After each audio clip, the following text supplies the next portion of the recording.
કારણ કે ભાગવત રૂપી સૂર્યને ઉદય થયો, યાની આ ભાગવત એ કોઈ સામાન્ય નહીં. ભગવાન કૃષ્ણ પરમાત્માએ સ્વધામ ગમન કર્યું ત્યારે પોતાનું સંપૂર્ણ તેજ આ શ્રીમદ ભાગવતમાં પધરાયું છે.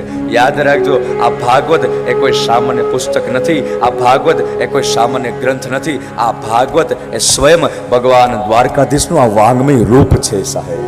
આ ધરાતલ પર ધ્યાન દેના ભગવાન કૃષ્ણ સ્વદેહ નથી, અરે કૃષ્ણ નથી, હવે એ તો દ્વાપરના. પણ તો કૃષ્ણ ક્યાં છે, ક્યાં રૂપમાં છે? આપણા મહાપુરુષો સમજાવે છે, કલિકાળની અંદર ભગવાન કૃષ્ણ ભાગવત રૂપે, આ કલિકાળની અંદર કૃષ્ણ આ વાંગમય રૂપે છે. વાંગમય યાની વાણીમય રૂપે વારંવાર કહેવામાં આવે છે, જ્યારે કથા થતી હોય ત્યારે મૌન રહેવું.